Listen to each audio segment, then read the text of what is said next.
আজ আমরা পালন করছি খ্রিস্টের পূর্ণ দেহ রক্তের মহাপর্ব। ক্যাথলিক ভক্তরা সত্যান্তরীকরণে দৃঢ় বিশ্বাস করেন। এই ক্ষেত্রে অন্যান্য মণ্ডলের বিশ্বাস একটু ভিন্ন। ক্যাথলিক বিশ্বাস অনুসারে খ্রিস্টজাগের সময় রুটি সত্তা খ্রিস্টের দেহের সত্তায় পরিণত হয়, আর দ্রাক্ষারসের সত্তা তার রক্তের সত্তায় পরিণত হয়।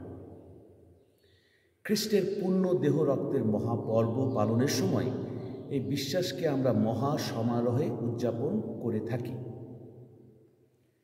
যীশু খ্রিস্ট তার অন্তিম ভোজের সময় খ্রিস্টজাগ প্রতিষ্ঠা করেছেন, আর ত্রয়োদশ শতাব্দীতে আলোচনা হয় খ্রিস্টপ্রসাদ যে সত্যিকারভাবে প্রভু যীশুর পবিত্রতম দেহ ও রক্ত তা নিয়ে।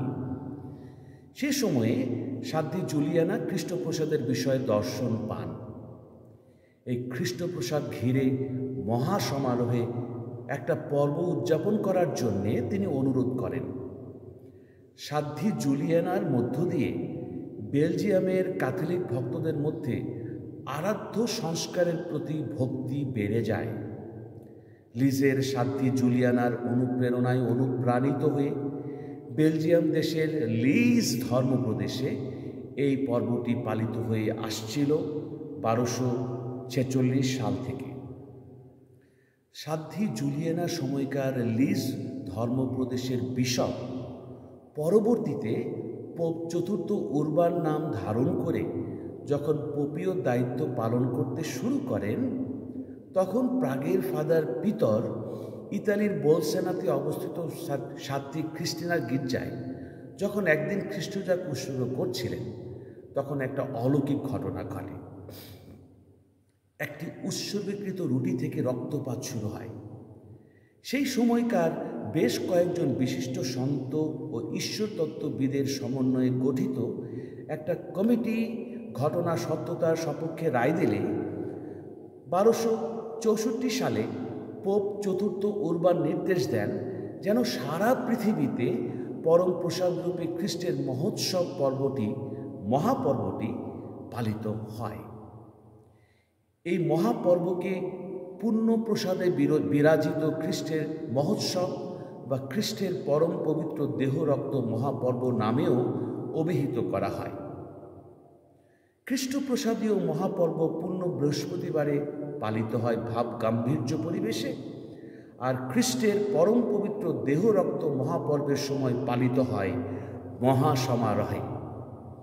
আজকের প্রথম পাঠে আমরা শুনেছি যে ঈশ্বরের যাজক মেলকিসেদেক আব্রামকে রুটি ও দ্রাক্ষারস উৎসর্গ করলেন। এই বিষয়টি আমাদের খ্রিস্টপ্রসাদীয় নৈবেদ্যের কথা মনে করিয়ে দেয়।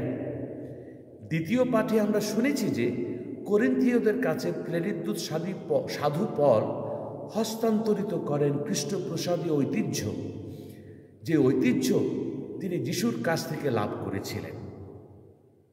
আজকের মঙ্গল সমাচার আমাদের খ্রিস্টপ্রসাদীয় ভোজের কথা মনে করিয়ে দেয়। আজকের মঙ্গল সমাচার এই বার্তা দেয় যে আধ্যাত্মিক ক্ষুধা মিটিয়ে এই ভোজ আমাদের আধ্যাত্মিকভাবে পরিপুষ্ট করে। যিশু বলেন, আমি সেই জীবনময় রুটি যা স্বর্গ থেকে নেমে এসেছে। যদি কেউ এই রুটি খায় তবে সে অনন্তকাল বেঁচেই থাকবে। আর আমি যে রুটি দান করব তা আমার নিজেরই মাংস, আর তা আমি দান করব যাতে জগতের মানুষ জীবন পেতে পারে। যিশুর প্রবর্তিত নিস্তার ভোজে যিশু যেভাবে উৎসর্গ করেন, খ্রিস্টজাগের সময় খ্রিস্ট নিজেকে সেইভাবে পুনরায় উৎসর্গ করেন। খ্রিস্টজাগ উৎসর্গের সময় যাজক বলেন, যন্ত্রণাময় মৃত্যুর কাছে স্বেচ্ছায় সমর্পিত হওয়ার পূর্বে তিনি মানে যিশু রুটি হাতে নিলেন এবং তোমাকে মানে ঈশ্বরকে ধন্যবাদ জানিয়ে সে রুটি খণ্ডন করে তা শিষ্যদের দিয়ে বললেন, নাও খাও সকলে, এ আমার দেহ তোমাদের জন্যে যা সমর্পিত হবে।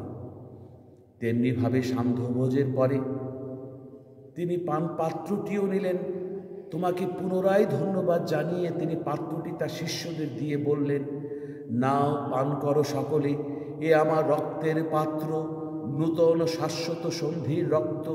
এ রক্ত তোমাদের জন্য আর সকল মানুষের জন্যে পাপ মোচনের উদ্দেশ্যে পাতিত হবে। তোমরা আমার শরণার্থে এই অনুষ্ঠান করবে। বিশ্বের বিভিন্ন দেশে বিভিন্ন সময় আশ্চর্যভাবে খ্রিস্টপ্রসাদ সত্যিকারভাবে প্রভু যিশুর পবিত্রতম দেহ রক্তে রূপান্তরিত হয়েছে। ভারতের কেরালার একটি গির্জায় খ্রিস্টপ্রসাদীয় অলৌকিক ঘটনা যা ঘটেছিল 2013 সালে, তা ভ্যাটিকানের স্বীকৃতি পেয়েছে 2025 সালের 9ই মে। এটি যীশুখ্রিস্টের প্রকৃত উপস্থিতিতে আমাদের ভক্তিকে আরও গভীর করার এক শক্তিশালী নিদর্শন। এ পর্ব পালনের পেছনে মূল ধারণা হল, যিশু চেয়েছেন কেমন করে তার ভক্তদের ভালোবেসে নিজেই হবেন তাদের আধ্যাত্মিক খাদ্য, তাদের মধ্যে সত্যিকারভাবে যুগে যুগে বাস করবেন। তিনি ভক্তদের আরাধনার পাত্র।